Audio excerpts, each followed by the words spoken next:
రాష్ట్ర వైద్య శాఖ మంత్రి హరీష్ రావు చేతుల మీదుగా దర్పల్లిలో 100 పడకల ఆసుపత్రి నిర్మాణానికి భూమి పూజ చేయనున్నట్లు రూరల్ ఎమ్మెల్యే బాజిరెడ్డి గోవర్ధన్ తెలిపారు. అధిక సంఖ్యలో ప్రజలు తరలివచ్చి సభను విజయవంతం చేయాలని ఆయన కోరారు.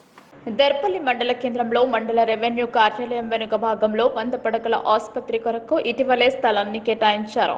మంత్రి హరీష్ రావు చేతుల మీదుగా శుక్రవారం శంకుస్థాపన కార్యక్రమం ఉంటుందని రూరల్ ఎమ్మెల్యే బాజిరెడ్డి గోవర్ధన్ అన్నారు. ఆసుపత్రి భవన నిర్మాణం కోసం ఆయన డిఎంహెచ్ఓ మాజీ ఎమ్మెల్సీ వీసీ గౌడ్తో కలిసి ప్రతిపాదిత స్థలాన్ని పరిశీలించారు. అనంతరం సభ వేదికను పరిశీలించి ఏర్పాట్లపై ఆరా తీశారు. చుట్టుపక్కల మండలాల ప్రజలు అధిక సంఖ్యలో తరలివచ్చి సభను విజయవంతం చేయాలని ఆయన కోరారు. దర్పల్లిలో 100 పడకల ఆసుపత్రి పూర్తయితే 3 మండలాలకు మెరుగైన వైద్య సేవలు అందుతాయని, జిల్లా ఆసుపత్రికి వెళ్లకుండా ఇక్కడే మెరుగైన వైద్య సేవలు అందుబాటులోకి వస్తాయని ఆయన వివరించారు. ఈ కార్యక్రమంలో ఎంపీపీ నల్ల Sarika Hanumantha Reddy, vice MPP Kalleda Naveen Reddy, Rythu Bandhu committee అధ్యక్షులు పీసు రాజ్పాల్ రెడ్డి, నాయకులు మహేందర్, సురేందర్ గౌడ్, పోతిరాజు తదితరులు పాల్గొన్నారు. ఆరోగ్యాన్ని కాపాడుకోవడానికి సత్వరమే మరి ఒక హాస్పిటల్ చాలా ఉపయోగపడుతుంది.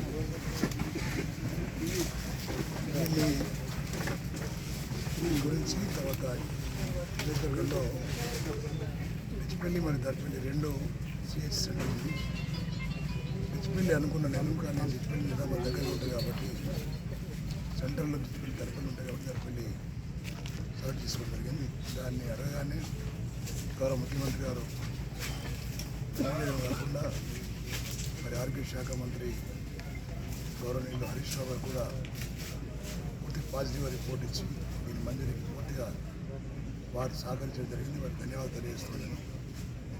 మారుమూల ప్రాంతం, గిరిజన ప్రాంతం, చాలా వెనుకబడే ప్రాంతం కాబట్టి ప్రాంతంలో ఈ యొక్క 100 పడకల ఆసుపత్రి కావడం ప్రాంత ప్రజలు అదృష్టంగా భావిస్తున్నారు. దాన్ని సఫిషియెంట్గా ఇప్పుడున్నటువంటి సిహెచ్సిలో సరిపోతుండే ల్యాండ్, కానీ ఆ సిహెచ్సిలో ఉన్న బిల్డింగ్స్ అన్నీ మరి దాన్ని తీసేసి హాస్పిటల్ కూడా 1.5 years దాకా నడవకపోతుండే, సామాన్య సేవలు కూడా అందుబాటులో లేకుండా పోతాయన్న ఉద్దేశంతో మరి కొత్తగా ఈ యొక్క ఈ ఏరియాలో దాదాపు 3.5 ఎకరాలు,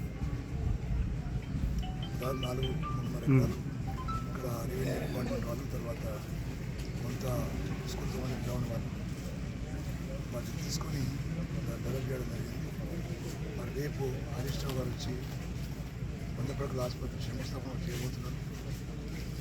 సిహెచ్సి నుంచి 100 పడకల ఆసుపత్రిగా మారిపోతుంది కాబట్టి ఈ ప్రాంతాల ప్రజలందరూ కూడా రేపు 12 o'clock 12 గంటల లోపల 11 గంటల లోపల అత్యధికంగా ప్రాంత ప్రజలు పాల్గొని ఈ యొక్క శంకుస్థాపన కార్యక్రమాన్ని సక్సెస్ఫుల్ చేయాలని చెప్పి విజ్ఞప్తి చేస్తున్నాను.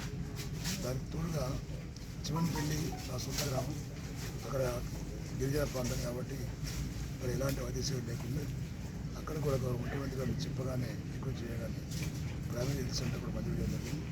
ఆ ప్రైమరీ హెల్త్ సెంటర్ కూడా నాకు శిలాపరంగా వెంటనే చేస్తున్నది. తర్వాత మళ్ళీ తీసుకెళ్ళి అక్కడ స్థాపించి ఏర్పాటు చేస్తున్నారు. కాబట్టి ఈ 2 కూడా చాలా పెద్ద కార్యక్రమాలు. ఈ కార్యక్రమాన్ని ప్రాంత ప్రజలు నిర్వహిస్తున్నాను. ఇకపోతే ఫ్యూచర్లో కూడా ఉన్నటువంటి ఆసుపత్రి అవుతుందో ఆరోగ్య వ్యవస్థను దాన్ని ఏమాత్రం ముట్టకుండా అది ఆరోగ్యం నుంచి భవిష్యత్తు రేపు నేను అడగబోతున్న మన మంత్రి గారిని నర్సింగ్ కళాశాల, తర్వాత MCh mother and child care unit దాన్ని కూడా మంజూరు చేయాలనుకుంటున్నాను. అదేవిధంగా మన నేషనల్ హైవే మన మధ్య నుంచి పోతుంది కాబట్టి మన కాన్స్టిట్యూన్సీలో ట్రామా కేర్ సెంటర్ కూడా కావాలని చేస్తారు.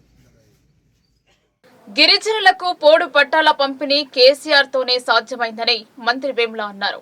తండాలను గ్రామ పంచాయతీలు చేసి మీ తండాలో మీకే పాలన అప్పగించిన ఘనత కేసీఆర్ది అన్నారు. మానల గ్రామ అభివృద్ధి కోసం 100 కోట్లకు పైగా ఖర్చు చేశామని చెప్పారు. మానల గ్రామం తండాలో పర్యటనలో మంత్రి వేముల ప్రశాంత్ రెడ్డి పాల్గొన్నారు. బాల్కొండ నియోజకవర్గం మానల గ్రామం తండాలో పలు అభివృద్ధి పనుల శంకుస్థాపన, ప్రారంభోత్సవం, పోడు పట్టాల పంపిణీ కార్యక్రమాల్లో రాష్ట్ర రోడ్లు భవనాల శాఖ మంత్రి వేముల ప్రశాంత్ రెడ్డి గురువారం పాల్గొన్నారు. ఈ సందర్భంగా మానల గ్రామ ప్రజలు, మానల తండా గ్రామ పంచాయతీల ప్రజలు మంత్రికి ఘన స్వాగతం పలికారు. దారి పొడవునా పూలచెల్లతో మంత్రికి నీరాజనం పలికి గజమాలతో సత్కరించి తమ అభిమానాన్ని చాటుకున్నారు. మంత్రిచే సేవాలాల్ మహారాజ్ పూజ చేయించారు. హనుమంతండ గొర్రెగుండం రోడ్ 1.12 కోట్లతో పనులకు శంకుస్థాపన, మానల రుద్రాంగి రోడ్పై తాతమ్మ బ్రిడ్జ్ నిర్మాణ పనులకు 2.20 కోట్లతో శంకుస్థాపన, మానల మున్నూరు కాపు పటేల్ ఫంక్షన్ హాల్లో గిరిజనులకు పోడు భూముల పట్టాల పంపిణీ చేశారు. పలు కుల సంఘ భవన నిర్మాణాలకు నిధులు మంజూరు ప్రాసెడింగ్ కాపీలు అందజేశారు. అనంతరం 20 లక్షలతో నూతనంగా నిర్మించిన దేగావత్తండ గ్రామ పంచాయతీ భవనాల ప్రారంభోత్సవం చేశారు. ఈ సందర్భంగా మంత్రి వేముల ప్రశాంత్ రెడ్డి మాట్లాడుతూ బాల్కొండ నియోజకవర్గానికి చివరి గ్రామమైన మానల అంటే తనకు సొంత గ్రామంతో సమానంగా చూస్తానని, ఇక్కడి తండా ప్రజల కల్మషం లేని ప్రేమ తనకు ఇష్టమన్నారు.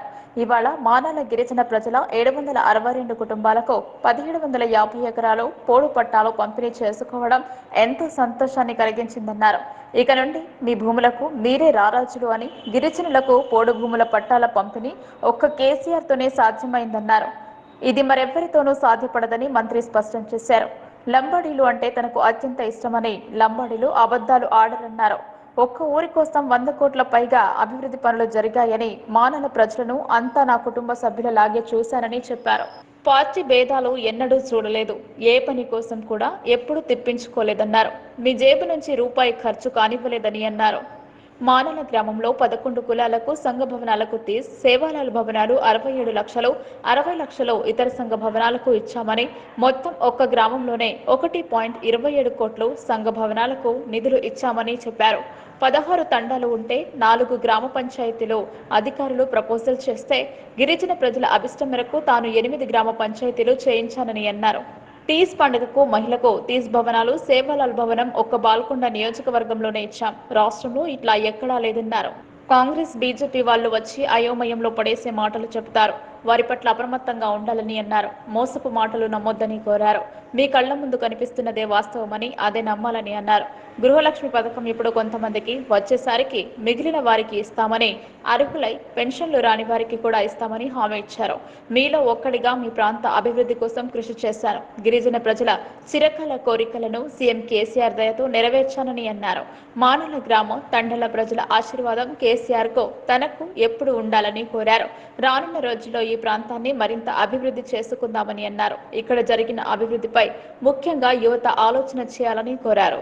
8 గ్రామ పంచాయతీలు, తాండా గ్రామ పంచాయతీలకు ఏమేమి సౌకర్యం కావాలో, అది ఆసుపత్రి కావచ్చు, రెసిడెన్షియల్ స్కూల్ కావచ్చు, తాండాలకు లింక్ రోడ్డు కావచ్చు, తాండాల్లో సిసి రోడ్లు కావచ్చు, మానాల గ్రామం చుట్టూ రింగ్ రోడ్ కావచ్చు, సొసైటీ కావచ్చు, ఇట్లా అన్ని అవసరం ఏవైతే అవసరం ఉన్నాయో అన్ని అవసరాల కోసం గౌరవ ముఖ్యమంత్రి గారి దయతో 100 కోట్ల రూపాయలు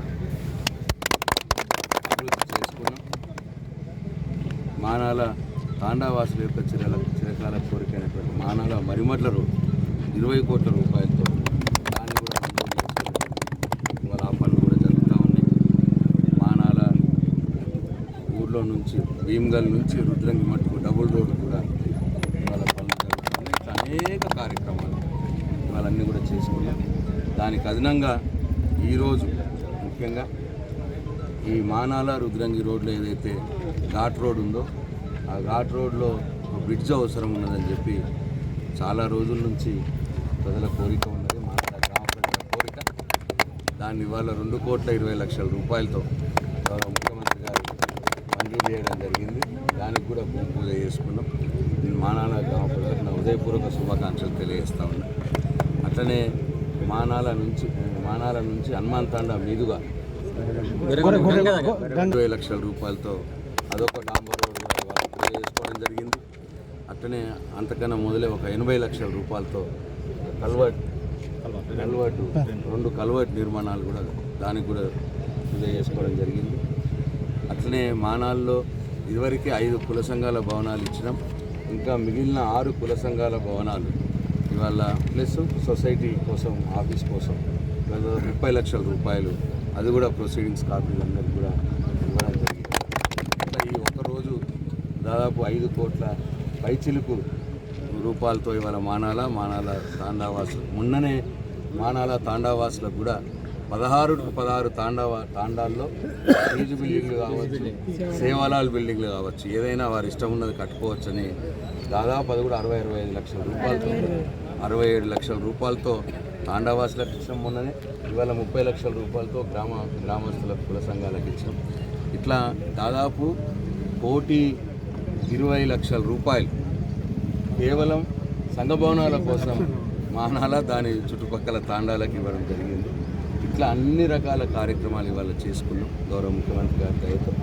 కాబట్టి ఇవాళ ప్రజల్ని నేను కోరుతా ఉన్నా, మానాల్లో ఉన్నటువంటి గ్రామ ప్రజల్ని, తాండాల్లో ఉన్నటువంటి గ్రామ ప్రజల్ని నేను కోరుతా ఉన్నా, దయచేసి పార్టీలకు అతీతంగా అభివృద్ధిని ఆదరించండి. ఇవాళ పనులు జరిగిన తీరును మీరు ఆశీర్వదించండి. కేసీఆర్ గారికి అండగా ఉండండి, నాకు అండగా ఉండండి అని చెప్పి అందరూ కూడా హృదయపూర్వకంగా. అంతర్జాతీయ స్థాయి క్రీడాకారులు జిల్లాలో ఉన్నవారికి క్రీడా మైదానం లేకుండా పోయింది. నూతన క్రీడా మైదానం నిర్మిస్తామని హామీ ఇచ్చిన వారు ప్రోటోకాల్ను విస్మరించారు. కనీసం జిల్లా క్రీడల అధికారికి సైతం సమాచారం ఇవ్వకపోవడం శోచనీయం.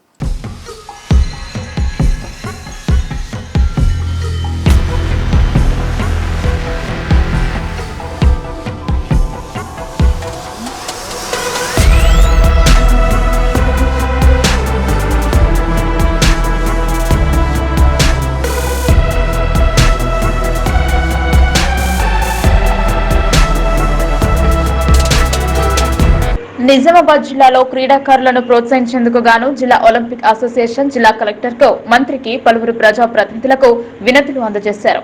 ఇటీవల రూరల్ తహసీల్దార్ కార్యాలయాన్ని కూల్చి అక్కడ క్రీడా మైదానం నిర్మించాలని యోచించారు.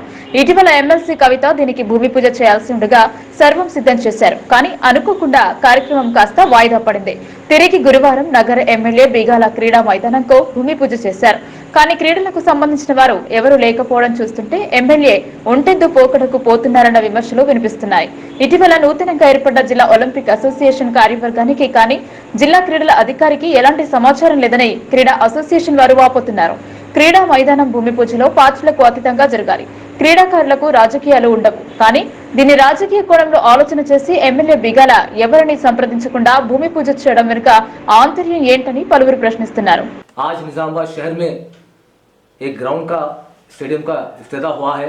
सुबह 11 बजे निजामाबाद के एमएलए बिगाला गणेश गुप्ता ने किया है, मेयर मैडम के साथ मिलकर। मैं बताऊं, वो जगह बिल्कुल छोटी जगह है। आप देखिए, पुराना जो कलेक्टर ऑफिस था छोटा था, उसके बाद एक बड़ा कलेक्टर ऑफिस बनाया गया जिसमें मुख्तलिफ डिपार्टमेंट्स है। तो उसी तरीके से जो ग्राउंड कलेक्टर ग्राउंड है, जो बड़ा ग्राउंड है, तो इससे बड़ा ग्राउंड बनाना चाहिए था। वो छोड़कर ये लोग कला निकेतन के नाम पर वो जमीन को तोड़ने की कोशिश की, हमने रोका। और कला निकेतन जरूरत नहीं है, कला निकेतन के निजामात के लिए ऑलरेडी 2 इंडोर स्टेडियम्स है हमारे पास, 2 ऑडिटोरियम है हमारे पास, राजीव गांधी ऑडिटोरियम है और अंबेडकर ऑडिटोरियम है। वो रहते पर भी ये कला निकेतन के नाम पर करोड़ों रुपए कमाने के वास्ते ये बेनामी तरीके से, ये करप्टेड तरीके से वो तो नजर आ रहा है। अभी ये जो ग्राउंड का जो इनाग्रेशन हुआ, इस इनाग्रेशन में ना कलेक्टर साहब मौजूद है, ना कोई स्पोर्ट्स अथॉरिटी का ऑफिसर मौजूद है, ना कोई ओलंपिक एसोसिएशन के सेक्रेटरी, प्रेसिडेंट या कोई एसोसिएशन का आदमी, कोई मौजूद नहीं है। एमएलए साहब आए, मेयर मैडम को ले लेके सीधा इनाग्रेशन कर दी।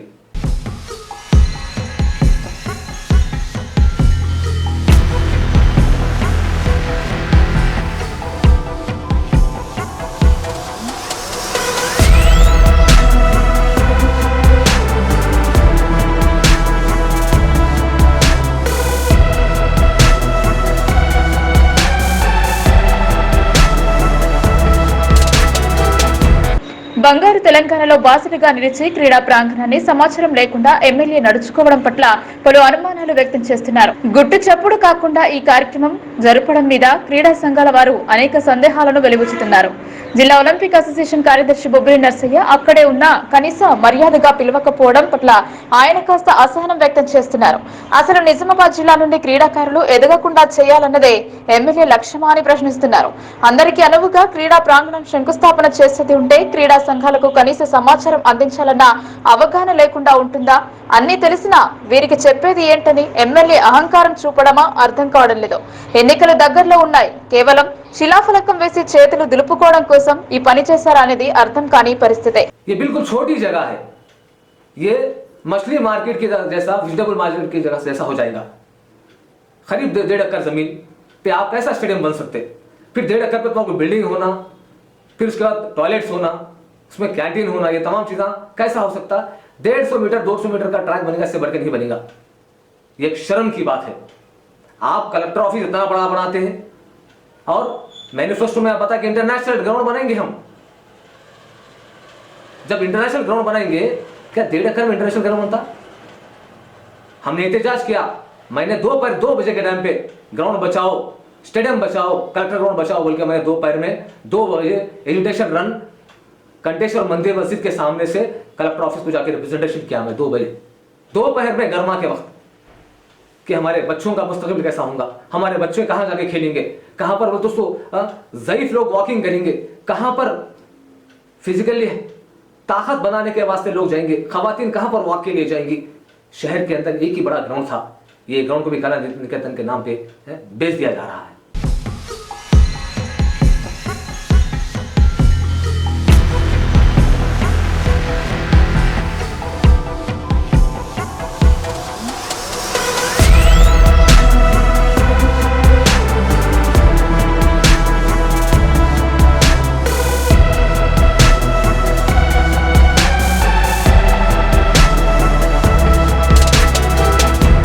జిల్లా క్రీడల అధికారి వీటిని సమన్వయపరిచి ముందుకు సాగాలి. కానీ ఆ అధికారికైనా సమాచారం ఉందా అనేది సందేహమే. జిల్లా క్రీడా ప్రాంగణం అంటే గ్రామ స్థాయి నుండి జిల్లా స్థాయి అధికారులకు సమాచారం ఉండాలి. కానీ ఇక్కడ జరిగింది ఏంటి? మున్సిపల్ కార్పొరేషన్ పరిధిలోని కొందరు ప్రజాప్రతినిధులు అధికారులు హాజరు అయితే సరిపోతుందా? అవును అంటే అంతకు మించి మరొకటి చెప్పాల్సిన అవసరం లేదు. నగరానికి నేనే ఎమ్మెల్యేను, ఎవరికి ఎలాంటి సమాచారం ఇవ్వాల్సిన అవసరం లేదు, నేనే రాజును, నేనే మంత్రిని, నన్ను అడిగేవారు ఎవరు అన్న పొగర అర్థం కాని పరిస్థితి జిల్లా కేంద్రంలో ఏర్పడింది. करप्शन का निजामाबाद नहीं, पूरा तेलंगाना करप्शन का अड्डा बन गया है। कोई स्पोर्ट्स का कोई वैल्यू नहीं रहा, ना कोई निजामाबाद में ना कोच है, ना कोई जिम्नाजियम है, ना किसी भी किस्म की सहूलियतें निजामाबाद में है। बिगाला गणेश गुप्ता साहब ने वादा किया था, कविता मैडम ने वादा किया था कि इंटरनेशनल हम ग्राउंड बनाएंगे। कहां पर है इंटरनेशनल ग्राउंड? इंटरनेशनल ग्राउंड के वास्ते कम से कम 5 से 6 एकड़ जमीन होना पड़ता है। उस छोटी जगह आपको दोस्तों एक कबर, मैंने इंजीनियर्स को लेके उसका सर्वे करने लगाया, मैप पूरा लेके उन लोग बनाए तो करीब 200 ट्रैक बन रहा है। 220 मीटर्स का ट्रैक बन रहा है, 200 मीटर का ट्रैक हो रहा है। वो भी उसके अंदर छोटे सिर्फ कबड्डी का ट्रैक आ सकता, कबड्डी खेल सकते ग्राउंड, वॉलीबॉल खेल सकते, बाकी का पूरा खत्म।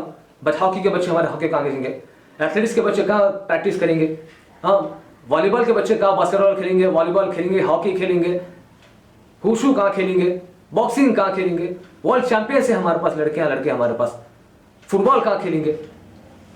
तो ये करप्शन का अड्डा बेवकूफ़ बनाने के वास्ते चंद लोगों को ले लेके इनाग्रेशन करे। कलेक्टर की कोई खतरदारी नहीं है, स्पोर्ट्स ऑफिसर की कोई खतरदारी नहीं है, ओलंपिक एसोसिएशन की कोई खतरदारी नहीं है, कोई स्पोर्ट्स एसोसिएशन की कोई खतरदारी नहीं है।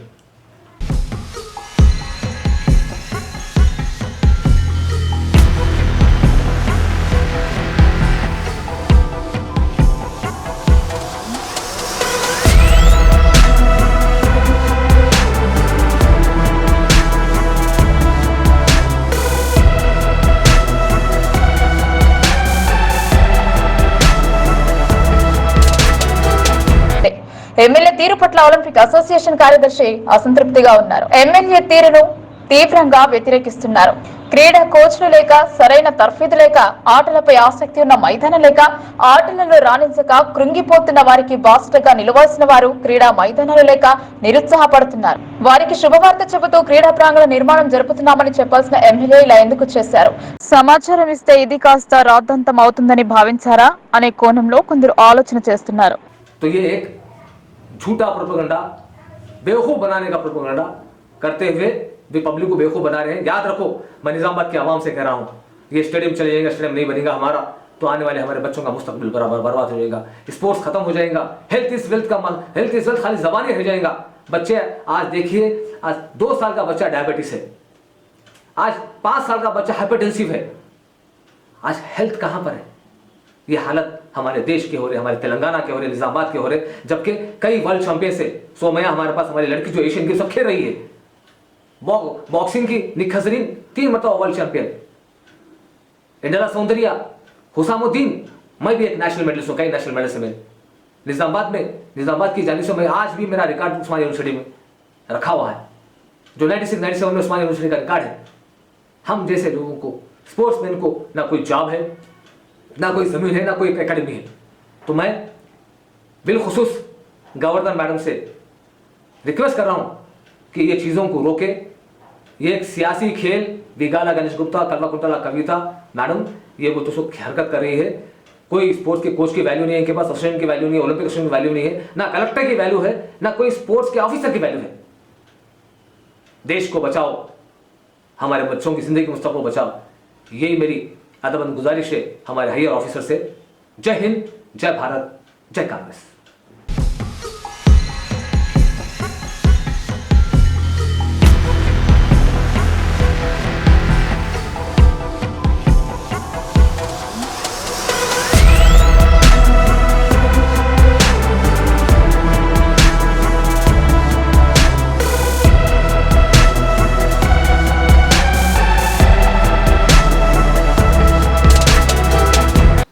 ప్రజల ఆరోగ్యం గురించి నగర తొలి mayor Dharmapuri Sanjay DS health కార్డులో మంజూరు చేస్తున్నారు.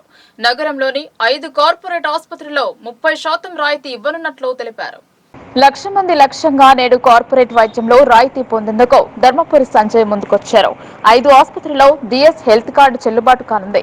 ప్రజలు ఆరోగ్యపరంగా ఇబ్బందులు ఎదుర్కొంటున్న సమయంలో ఈ హెల్త్ కార్డు ద్వారా ఫీజులో రాయితీ పొందవచ్చన్నారు. ప్రస్తుతం 5 ఆసుపత్రులలో ఇది అమల్లోకి వచ్చిందని, మరిన్ని ఆసుపత్రులలో అమల్లోకి తేవడానికి కృషి చేస్తున్నారు. హెల్త్ కార్డు పొందాల్సిన వారు మాజీ మేయర్ నివాసం వద్ద ఆధార్ కార్డు తీసుకుని వస్తే ఈ హెల్త్ కార్డు అందించబడుతోంది అని చెప్పారు. లాంఛనంగా పలువురికి కార్డులను పంపిణీ చేశారు. శుక్రవారం నుండి ఈ కార్యక్రమం కొనసాగుతోందని తెలిపారు. బీజేపీపై విమర్శలు చేశారు.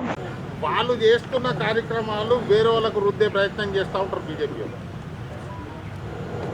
ఏ ఒక్క రోజు కూడా మేము ఈ రాష్ట్రానికి ఇది చేస్తాము, ఈ ప్రాంతానికి ఇది చేస్తాము అని చెప్పకుండా ప్రతిసారి వాళ్ళిద్దరు ఒకటి అనేది, ఎవరెవరు ఒకటి అనేది అందరికీ సామాన్యులకు అర్థమైపోయింది, ఓటర్లందరికీ అర్థమైపోయింది. ఇంకొకటి 10 సంవత్సరాల తర్వాత ఇక్కడికి వచ్చి శంకుస్థాపన అంటే ఫౌండేషన్ స్టోన్ వేస్తున్నాం అంటే అసలు వచ్చి ఇప్పుడు ఇనాగ్రేషన్ చేయాల్సినటువంటి టైమా, ఇది శంకుస్థాపన చేయాల్సినటువంటి టైమా? ఇదే ఇక్కడికి వచ్చి అదేదో పసుపోడు అయితే నాకు సంబంధం లేని ఇష్యూ అనుకోండి. మహబూబ్ నగర్లో ప్రధానమంత్రి గారు ప్రకటించినట్టున్నారు ఇక్కడికి రాకంటే ముందు.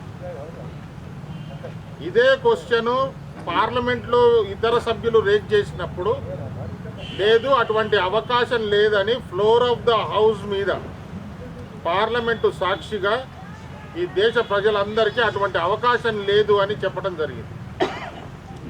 ఆ రోజు కన్సర్న్డ్ మినిస్టర్ గారు చెప్పింది నమ్మాలన్నా ప్రజలు, ఇక్కడికి వచ్చి ఊరికే ఎలక్షన్ స్టంట్ లాగా మాట్లాడింది నమ్మాలన్నా.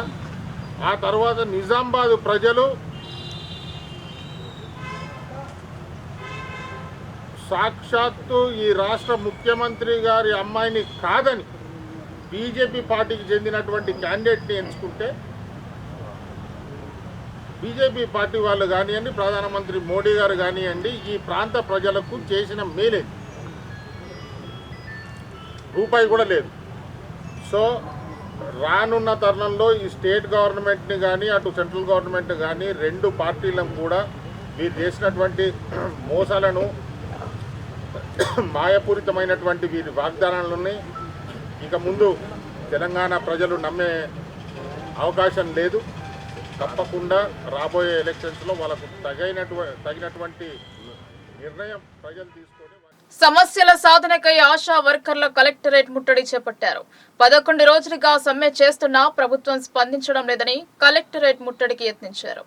తెలంగాణ ఆశా వర్కర్స్ యూనియన్ 11వ రోజు నిర్వహించిన సమ్మెలో భాగంగా నేడు రాష్ట్ర వ్యాప్తంగా కలెక్టరేట్ల ముట్టడి కార్యక్రమాన్ని నిర్వహించారు. నిజామాబాద్ జిల్లా కేంద్రంలో కలెక్టరేట్ ముట్టడిలో భాగంగా ఖానాపూర్ చౌరస్తా నుండి కలెక్టరేట్ వరకు భారీ ప్రదర్శన నిర్వహించి కలెక్టరేట్ ను ముట్టడించడం జరిగింది. ఈ సందర్భంగా సిఐటియు జిల్లా ఉపాధ్యక్షులు మల్లేల గోవర్ధన్ మాట్లాడుతూ ఆశా వర్కర్లు తమ న్యాయమైన డిమాండ్ల కోసం గత 11 రోజులుగా సమ్మె చేస్తున్నా ప్రభుత్వం మాత్రం దున్నపోతు మీద వానపడ్డ చందంగా వ్యవహరిస్తోందని అన్నారు.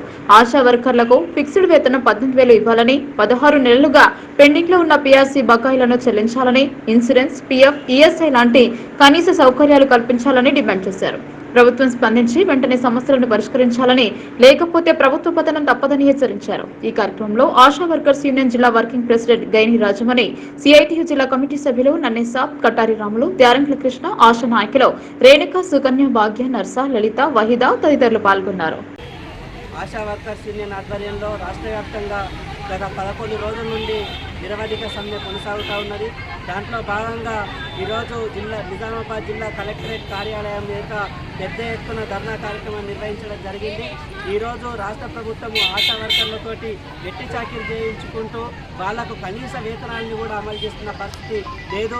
ఈరోజు ఫిక్స్డ్ వేతనం మిగతా రాష్ట్రాలలో ఫిక్స్డ్ వేతనాలు ఇస్తూ ఉంటే ఈ రాష్ట్రంలో ఎక్కువ ఇస్తున్నామని చెప్పి చెప్తా ఉన్నారు. ఇది సరైనది కాదు. రూపాయలు ఇవ్వాలని చెప్పేసి సందర్భంగా డిమాండ్ చేస్తున్నాం. అట్లాగే ప్రమాద బీమా సౌకర్యము, పిఎఫ్, ఈఎస్ఐ లాంటి కనీస సౌకర్యాలని అమలు చేయాలని చెప్పేసి సందర్భంగా కోరుతా ఉన్నాం. మంత్రి హరీష్ రావు గారు నిజామాబాద్ జిల్లాకి వస్తున్నారు కాబట్టి రేపు వస్తున్న మంత్రి గారు ఖచ్చితంగా ఆశా వర్కర్ల సమ్మె విరమింపజేసే విధంగా స్పష్టమైన హామీ, కనీస వేతనాలను అమలు చేసే పద్ధతుల్లో అంగన్వాడీల పోరాటం ద్వారా సమస్యలు పరిష్కారం చేసుకోవడం జరిగిందని రమేష్ బాబు అన్నారు. సమ్మె విరమించి నిధిలో చేరారు. 24 రోజులు రాష్ట్ర వ్యాప్తంగా అంగన్వాడీ ఉద్యోగులు నిర్వహించిన సమ్మె ఫలితంగా రాష్ట్ర ప్రభుత్వం మంత్రుల ద్వారా జరిగిన చర్చలతో కొన్ని సమస్యలను చేయడానికి ప్రభుత్వం అంగీకరించడంతో సమ్మెను విరమించడం జరిగిందని తెలిపారు. విధుల్లోకి చేరడానికి ఈ రోజు ఐసీడీఎస్ జిల్లా అధికారులకు సమ్మె విరమణ లెటర్లను అందజేయడం జరిగింది. అనంతరం అంగన్వాడీ యూనియన్ జిల్లా గౌరవ అధ్యక్షులు రమేష్ బాబు మాట్లాడుతూ సమ్మె సందర్భంగా అంగన్వాడీ ఉద్యోగులు ఐక్యంగా పోరాటం మూలంగా రాష్ట్ర ప్రభుత్వం 2 దఫాలు చర్చలు జరిపి ఉద్యోగుల సమస్యలు పరిష్కారానికి హామీ ఇవ్వడం జరిగిందని, ప్రధానంగా రిటైర్మెంట్ బెనిఫిట్స్, టీచర్ కు 2 లక్షలు, ఆయాకు 1,00,000 రూపాయలను ఇవ్వడానికి అంగీకరించడంతో పాటు రాష్ట్ర ప్రభుత్వ ఉద్యోగులకు ప్రకటించిన తాత్కాలిక భృతిని అంగన్వాడీ ఉద్యోగులకు అమలు జరుపుతామని, పీఆర్సీలో కనీస వేతనాలు వచ్చేటట్టు కృషి చేస్తామని, హెల్త్ ఇన్సూరెన్స్ 2 లక్షల రూపాయలు కల్పిస్తామని హామీ ఇవ్వడంతో పాటు వేసవి సెలవులను 1 రోజులు ఇవ్వడానికి, సమ్మె కాలపు వేతనాలు చెల్లించడానికి అంగీకరించడం జరిగిందని, ఫలితంగా అంగన్వాడీ ఉద్యోగుల సమ్మె విరమించి విధిలో చేరడం జరుగుతుందని, ప్రభుత్వం ఇచ్చిన హామీని వెంటనే అమలు జరపాలని, లేనిడలా రాబోయే కాలంలో ఐక్య పోరాటాలు చేయాల్సి వస్తుందని తెలిపారు. అనంతరం మిఠాయిలు పంచుకొని హర్షం వ్యక్తం చేశారు. సమ్మె కాలంలో సహకరించిన అధికారులకు, అందాల నాయకులకు, రాజకీయ పార్టీల నాయకులకు కృతజ్ఞతలు తెలియజేశారు. ఐక్య పోరాటాల ద్వారా ఏదైనా సాధించుకోవచ్చని అంగన్వాడీ ఉద్యోగులు చేసిన పోరాటం రుజువు చేసిందని ఆయన తెలిపారు. ఈ కార్యక్రమంలో అంగన్వాడీ యూనియన్ జిల్లా కార్యదర్శి, ప్రాజెక్టు నాయకులు వాణి, సందీప, సూర్యకళ, సరిత, రాజలక్ష్మి, లలిత, జరీనా తదితరులతో పాటు అంగన్వాడీ కార్యకర్తలు పాల్గొన్నారు. హైదరాబాద్ లో మంత్రులు హరీష్ రావు గారు, సత్యవతి రాథోడ్ గారి సమక్షంలో ఏదైతే అంగన్వాడీ యూనియన్ నాయకులతో జరిగినటువంటి చర్చల సందర్భంగా కొన్ని నిర్దిష్టమైనటువంటి హామీలు ఇవ్వటం జరిగింది. ప్రధానంగా అంగన్వాడీ టీచర్లకు రిటైర్మెంట్ బెనిఫిట్స్ 2 లక్షల రూపాయలు, ఆయాకు 1,00,000 రూపాయలు ఇవ్వటానికి అంగీకరించడంతో పాటు హెల్త్ ఇన్సూరెన్స్ ని 2 లక్షలు అమలు జరపడానికి అంగీకరించడం జరిగింది. అట్లాగే ప్రభుత్వ ఉద్యోగులకు ప్రకటించినటువంటి ఐఆర్ను అంగన్వాడీ టీచర్లకు కూడా ఆయాలకు అమలు జరపడానికి నిర్ణయించడం జరిగింది. అట్లాగే పిఆర్సీలో ఈరోజు కనీస వేతనం అమలు జరపడానికి ఆదేశిస్తామని కమిటీకి ఆదేశిస్తామని హామీ ఇవ్వటం జరిగింది. అట్లాగే ఏదైతే ఈ సమ్మె కాలంలో వేతనాల్ని ఇవ్వటానికి అంగీకరించడం జరిగింది. అదేవిధంగా ఈరోజు వేసవి సెలవుల్ని 4 రోజుల పాటు అమలు జరపడానికి అంగీకరించడం జరిగింది. మిగతా సమస్యలన్నింటినీ డిపార్ట్మెంట్ల వారిగా చర్చించి వాటన్నిటిని అమలు జరుపుతామని మంత్రులు స్పష్టమైనటువంటి హామీలు ఇవ్వటంతో ఈ సమ్మెను ఇవాళ నుంచి విరమించి విధుల్లోకి జాయిన్ అవ్వటం జరుగుతూ ఉన్నది. ఈ సమ్మె కాలంలో సహకరించినటువంటి అంగన్వాడీ ఉద్యోగులకి అట్లాగే మిగతా రాజకీయ పార్టీలు, ప్రజా సంఘాలు, అధికారులందరికీ కూడా సిఐటియు అంగన్వాడీ యూనియన్ తరఫున మేము ధన్యవాదాలు తెలియజేస్తా ఉన్నాం. ప్రభుత్వం ఇచ్చినటువంటి హామీల్ని అమలు జరపని ఎడల రాబోయే కాలంలో తిరిగి ఈ పోరాటాలకు సిద్ధపడాల్సి వస్తుంది. ప్రభుత్వం ఇచ్చినటువంటి హామీలన్నింటినీ అమలు జరపాలని కోరుతా ఉన్నాం. ఉద్యోగ భద్రత కల్పించాలని, రిటైర్మెంట్ బెనిఫిట్స్ ని 10 లక్షలకు పెంచాలని.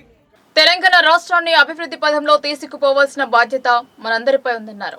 రాష్ట్రంలోని విద్యా సంస్థలు చదువుకునే విద్యార్థులకు పూర్వ విద్యార్థులు భాగస్వామ్యమై విద్యా సంస్థలకు అండగా నిలవాలని సూచించారు. రాష్ట్ర గవర్నర్ మరియు Telangana Indian red cross society అధ్యక్షులు తమిళసై సౌందరరాజన్ జిల్లా చైర్మన్ లో రాష్ట్ర పాలక మండలి మరియు రాష్ట్ర కార్యవర్గ సభ్యుల సమావేశంలో పిలుపునిచ్చారు. ఈ సమావేశం రాజ్భవన్ లోని దర్బార్ హాల్లో నిర్వహించడం జరిగింది. రెడ్ క్రాస్ ను బలోపేతం చేయడానికి సభ్యత్వాన్ని చేయించాలని, జూనియర్ మరియు యూత్ రెడ్ క్రాస్ సభ్యత్వాన్ని కూడా చేయించి వారికి ట్రైనింగ్స్ ఇవ్వాలని సూచించారు. ఈ సందర్భంగా నిజామాబాద్ జిల్లా రెడ్ క్రాస్ సొసైటీ ఆధ్వర్యంలో బాసర సరస్వతి అమ్మవారి అభిషేకం, లడ్డు మరియు సరస్వతి అమ్మవారి చిత్రపటాన్ని అందజేసి శాలువాతో ఘనంగా సత్కరించారు. ఈ కార్యక్రమంలో జిల్లా చైర్మన్ బోస ఆంజనేయులు, రాష్ట్ర కార్యవర్గ సభ్యుడు తోట రాజశేఖర్ పలువురు పాల్గొన్నారు. నవీపేట్ మండల వ్యాప్తంగా సుడిగాలి పర్యటన చేసి పలు అభివృద్ధి కార్యక్రమాల్లో పాల్గొన్నారు బోధన్ ఎమ్మెల్యే షకీల్. గతంలో జరగని అభివృద్ధి తెలంగాణ ఏర్పడ్డ అనంతరం జరిగిందన్నారు. నవీపేట్ మండలంలోని పలు గ్రామాల్లో బోధన్ ఎమ్మెల్యే షకీల్ పర్యటించి పలు అభివృద్ధి కార్యక్రమాలను ప్రారంభించారు. అభంగపట్నం గ్రామంలో Navipet society chairman Abbanna, vice chairman Praveen, sarpanch Ramadevi, MPP Sangam Srinivas, ZPTC Savitha Buchanna పలువురు ప్రజా ప్రతినిధులతో కలిసి 12 లక్షల వ్యయంతో నిర్మించిన గోదాం ప్రారంభించారు. అనంతరం మద్దెపల్లి గ్రామం నుండి నందిగాం వెళ్లే బీటీ రోడ్డు పనులకు స్థానిక సర్పంచ్ తో కలిసి శంకుస్థాపన చేశారు. అనంతరం జన్నేపల్లి గ్రామంలో నూతనంగా నిర్మించిన గ్రామ పంచాయతీ భవనాన్ని సర్పంచ్ సవితా సంజీవరావు, ఉప సర్పంచ్ గౌరిరాజు, ఎంపీటీసీ బట్టురాణి, లక్ష్మణ్ రావు, డిపిఓ జయసుధతో కలిసి ప్రారంభించారు. అనంతరం నవీపేట్ మండల కేంద్రంలో ప్రతిష్టాత్మకంగా చేపట్టిన సెంట్రల్ లైటింగ్ ని సర్పంచ్ ఆసల శ్రీనివాస్, ఉప సర్పంచ్ మల్లేష్, స్థానిక ఎంపీటీసీలతో కలిసి ఎమ్మెల్యే షకీల్ ప్రారంభించారు. అనంతరం మండల ప్రజా పరిషత్ కార్యాలయం పైన నూతనంగా నిర్మించిన సమావేశ మందిరాన్ని MPP Sangam Srinivas, vice MPP Harish, ZPTC Savitha Buchanna, ఎంపీటీసీల ఫోరం మండల అధ్యక్షులు కృష్ణ, మోహన్ రావు, పలువురు గ్రామాల ఎంపీటీసీలో ఎంపీటీఓ సాజిద్ అలీతో కలిసి ప్రారంభించారు. అనంతరం ప్రభుత్వం అందించిన బతుకమ్మ చీరలని ఎమ్మెల్యే షకీల్ మహిళలకు అందించారు. ఈ సందర్భంగా ఎమ్మెల్యే షకీల్ మాట్లాడుతూ 60 ఏళ్ల కాంగ్రెస్ పాలనపై మండిపడ్డారు. కాంగ్రెస్ నాయకులు 60 ఏళ్లలో ఏం ప్రగతి సాధించారు అని ప్రశ్నించారు. ఇన్నేళ్ల కాంగ్రెస్ పాలనలో వృద్ధులకు పెన్షన్ 200 రూపాయలు దాటలేదని, కానీ ముఖ్యమంత్రి కేసీఆర్ 9.5 ఏళ్ల పాలనలో పెన్షన్ 2000 అందిస్తున్నామని అన్నారు. సంక్షేమ పథకాలు అందని ఇళ్లు తెలంగాణలో లేవని అన్నారు. తెలంగాణలో ఉన్న సంక్షేమ పథకాల్లో ఒకటైన కాంగ్రెస్, బీజేపీ పాలిత రాష్ట్రాల్లో ఉన్నాయా అని రాష్ట్ర ప్రజలకు సమాధానం చెప్పాలని అన్నారు. ఎన్నికలు వస్తే చాలు జూటా మాటలు చెప్పి ప్రజలను మభ్యపెట్టే విధంగా ప్రతిపక్షాలు డ్రామాలు ఆడుతున్నాయని ధ్వజమెత్తారు. దేశంలో ఏ రాష్ట్రంలో అయినా తెలంగాణలో ఉన్న సంక్షేమ పథకాలు ఉన్నాయా అని ప్రజలే తెలుసుకోవాలి అని అన్నారు. కొన్ని రాజకీయ పార్టీలు కేసీఆర్ ప్రవేశపెట్టిన సంక్షేమ పథకాలు ఓర్వలేక ఆయన్ని విమర్శిస్తున్నారని, రాబోయే ఎన్నికల్లో ప్రజలు కేసీఆర్ వైపే ఉండి బీఆర్ఎస్ పార్టీని గెలిపించి తెలంగాణ రాష్ట్రాన్ని మరింత అభివృద్ధి చేసుకుందామని అన్నారు. ఈ కార్యక్రమంలో మండల బీఆర్ఎస్ పార్టీ అధ్యక్షులు నరసింహరావు, పలు గ్రామాల సర్పంచ్లు, ఎంపీటీసీలు, బీఆర్ఎస్ నాయకులు, ప్రజా ప్రతినిధులు పెద్ద ఎత్తున పాల్గొన్నారు. తెలుగుదేశం పార్టీకి గతంలో ఆంధ్రప్రదేశ్ రాష్ట్రం ఉన్నప్పుడు 60 సంవత్సరాలు వాళ్ళకు అవకాశం ఇచ్చాం. ఈ కాంగ్రెస్ పార్టీ దొంగ పార్టీకి 60 సంవత్సరాలు అవకాశం ఇచ్చిన తర్వాత మనకు పెన్షన్లు 200 రూపాయలు వచ్చినాయి. ఎంత వచ్చింది పెన్షన్? 200 రూపాయలు. 200 రూపాయలు అంటే 60 సంవత్సరాల వాళ్ళ పరిపాలనలో 200 రూపాయలు మనకు బిచ్చం ఇచ్చినట్టు ఇచ్చింది. కానీ గౌరవ ముఖ్యమంత్రి కేసీఆర్ వచ్చినాక తెలంగాణ బిడ్డలందరూ కూడా గౌరవంగా బ్రతకాలని 2,000 రూపాయలు పెన్షన్, మళ్ళీ వికలాంగులకు 4,000 రూపాయలు పెన్షన్, దాంట్లో ఒంటరి మహిళలక్కలు అలాగే బీడి కార్మికులు అనేక మహిళలకు ఈరోజు గుర్తించి మళ్ళీ వాళ్ళు ప్రత్యేకంగా గౌరవంగా బ్రతకాలనే ఉద్దేశంతో 2,000 రూపాయలు పెన్షన్ ఇస్తా ఉన్నారు. ఇక్కడ రైతన్నలు చాలా మంది ఉన్నారు. మన అభంగపట్నం గ్రామంలో 650 రైతులు ఉన్నారు. పట్నం గ్రామానికి ప్రతి నెల 14 లక్షల రూపాయలు పెన్షన్ కింద మీ ఖాతాలో టకా టకా టకా జమ చేస్తా ఉన్నాం. ఎవరైనా చేసిండ్రా?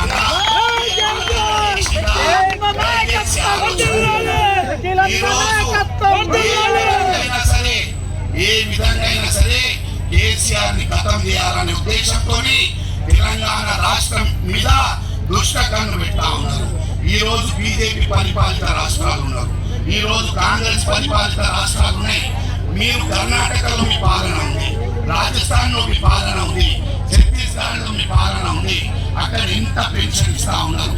ఇక్కడ ఇప్పుడు ఎలక్షన్స్ వస్తున్నాయని మేము 4,000 పెన్షన్ ఇస్తామని 60 సంవత్సరాలు మీకు అవకాశం ఇస్తే ఏం చేసిండ్రు మీరు? మీరు తెలంగాణ ద్రోహిలు, మీరు భారతదేశానికి ద్రోహిలు అని నేను ఈ సందర్భంగా చెప్తా ఉన్నా. అలాగే ఇతర పార్టీలు కూడా వేరే రాష్ట్రాలు పరిపాలిస్తా ఉన్నాయి, మళ్ళీ అక్కడ ఎందుకు ఇస్తలేరు? దయచేసి వీరి ఒక కుట్రలని మీరు దయచేసి మీరు ఆలోచన చేయాలా, చూడాలని మీ అందరికీ విజ్ఞప్తి చేస్తా ఉన్నా. ఏ విధంగా అయినా తెలంగాణ రాష్ట్రాన్ని గతం చేయాలా. కేసీఆర్ తెలంగాణలో ఈ వార్తలు ఇంతటితో సమాప్తం. తిరిగి ప్రసారమయ్యే వార్తల్లో మళ్ళీ కలుద్దాం. అంతవరకు చూస్తున్నానండి మీ లోకల్ న్యూస్, మన ఊరు మన వార్త.